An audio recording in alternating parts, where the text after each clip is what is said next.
আসসালামু আলাইকুম সবাইকে ফ্যামিলি কিচেনে সবাইকে স্বাগতম। আজকে আমি চলে আসলাম একটা রাতে যে আমি কি দিয়ে ডিনার করলাম সে ভিডিও নিয়ে। ফার্স্টে এখানে আমি সাদা ভাত নিয়ে নিলাম, তারপরে এখানে আমি একটা পাঙ্গাস মাছ ভাজা নিয়ে নিলাম। পাঙ্গাস মাছটা আমি খুব মচমচা করে ভেজে নিয়েছি। ফার্স্টে এটা দিয়ে আমি কিছুটা ভাত খেয়ে নেব। তো পাঙ্গাস মাছ দিয়ে খাওয়ার পরে এখানে আমি লোট্টা শুটকি ভুনা করেছিলাম, দেখতে পাচ্ছেন। লোট্টা শুটকিটা আমি পেঁয়াজ দিয়ে আর কাঁচামরিচ দিয়ে খুব ঝাল ঝাল করে ভুনা করেছি, তো সেটাই আমি খেয়ে নেব। আর লোট্টা শুটকিটার ভুনাটা খুবই ভালো লাগছে আমার কাছে। মানে আমার এই শুটকি জিনিসটা আমার খুবই প্রিয় একটা খাবার, তার জন্য আমি এই লোট্টা শুটকি দিয়ে বেশ কিছুটা ভাত খেয়ে নিচ্ছি, সেটা আপনারা দেখতেই পাচ্ছেন। তারপর অতটুকু খাওয়ার পর আমার মনে হলো আটটু নেই, একটু বেশি করে ওটা দিয়ে ভাত খেয়ে নিই। আমি ওই লোট্টা শুটকিটা আটটু নিয়েছি, মানে আমি ওই লোট্টা শুটকি দিয়ে এক প্লেটের মতন আর কি ভাত খেয়ে নিয়েছি। আপনারা বলতে পারেন এত ভাত কীভাবে খায়, আমার শুটকিটা পেলে আমি যত ভাত দেবেন ততটাই খেতে পারি। তারপর ভাবলাম যে আটটু নিয়ে একটু বেশি করে ভাতটা খেয়ে নিই এটা দিয়ে, কারণ আরও অনেক পদের তরকারি আছে, এটা দিয়ে অতটা ভাত খেলে চলবে না।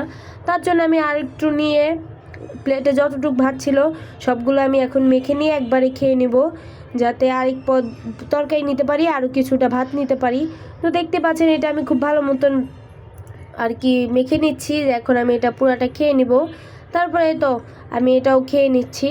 দেখতেই পাচ্ছেন লোট্টা শুটকি দিয়ে ভাতগুলো আমার খাওয়া শেষ। তারপরে আমি আরও বেশ কিছুটা ভাত নিয়ে নিয়েছিলাম এখানে, সাদা ভাত, কারণ এখানে আমার পুরপুরি ছিল আর কি। পাঙ্গাস মাছ দিয়ে আমি এখানে পুরপুরি করেছিলাম, আলু খুব চিকন চিকন করে কেটে। তো সেটাও এটা আমি নিয়ে নিচ্ছিলাম, আর এটা আমি একবারে তেলের মধ্যে ভেজে নিয়েছি, এটার মধ্যে কোনো ঝোলই রাখিনি। তো সেটা দিয়ে আমি এখানে বেশ কিছুটা ভাত খেয়ে নেব, আপনারা দেখতে পাচ্ছেন। আর আলুর পুরপুরিটাও খুবই ভালো হয়েছিল।